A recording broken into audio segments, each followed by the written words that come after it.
Now, let me ask you a question. What's going on with the stock market? What are you doing? Invest my money in there. Okay, how much money do you have in there? 10K. So you have. I started with like 5K. It just play around with it. It went up to 10K. Okay. But at the same time, I could just lose this 10K. Okay, so let's talk about it, right? So let's stop talking in money and let's talk in hours, right? Because that gives you a lot more perspective. So you have 1,000 hours invested in the stock market. What do you have that 1,000 hours invested into?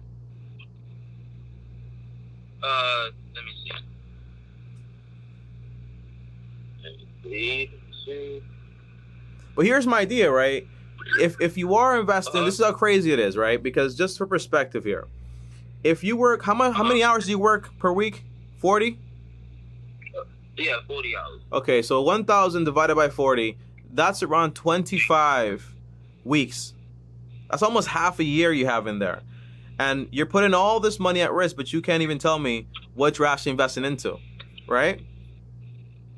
It's important. The main one right now, the main one I'm losing money, I have $1,000 in there. It's Marin software.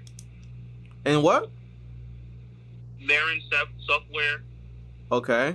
What else are you investing into? So you're doing individual stocks, right? Tesla. Okay. So let me ask you. Let me just ask you one question here. What is the intrinsic value of Tesla, and how do you calculate it? What is the what?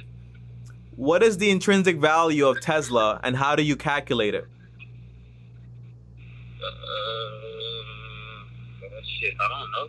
Yeah. So intrinsic value just means exactly what the target price is of the company, not, for example, just the market price. When, for example, the stock market works basically, right? It's kind of like a weighing game, where you have, for example, you have a company, people are trying to pay more for it, you have a lot of demand for it, the price goes up. But the price has nothing to do with the value. It's kind of like you having like a Gucci t-shirt. It's only worth $20, but because everyone wants it out there, it pushes the price up to $500. Does that make sense? Right. So your job as an investor is to find out what the real value is and buy below that.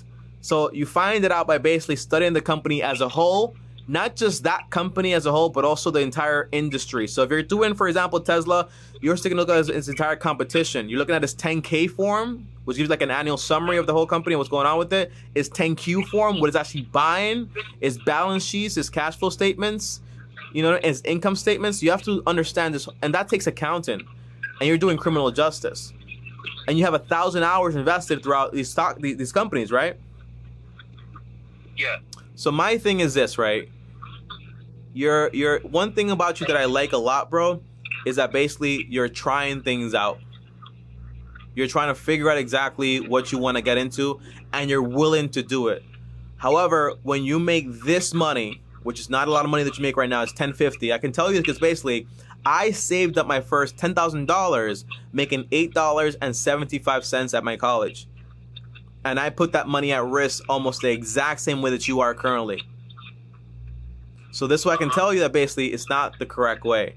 If you're going to be, for example, a stock picker, that takes between 4 to 8 hours of daily research on companies. It's not my opinion. It's the way the best investor in the world did it, and that man is called Warren Buffett. If you want to get, for example, into a major, it's not about just picking a major that you heard about in Dexter or whatever, and you're like, oh, I kind of like this one. But it's more about doing all the research possible. Remember, every time you lose money in something, you're not just losing money, you're losing the time that it took you to actually make that. You can have a YouTuber, either like me or any one of my peers here, that we make, for example, $10,000, $20,000 per month. If we lose some money, that's fine because we'll bring the money back.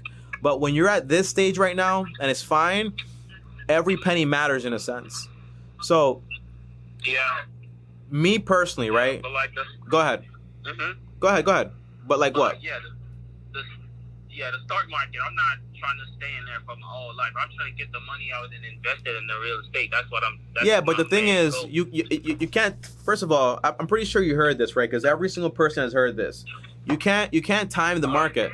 So right now, although you might be up 100% or whatever you're up right now, you can't tell me, Tommy, I'm gonna time the market because I know by next year it's gonna go down or whatever. You don't know what's gonna happen. Because you're picking companies based on just like, for example, like I like it or people are investing into it. You're following the trail. So the whole point is that you're putting your money at risk. You're 19 years old. Yeah. You're making $10.50 an hour. You've managed to have, for example, $15,000 overall, and it's basically like almost all at risk. Half of it is at risk.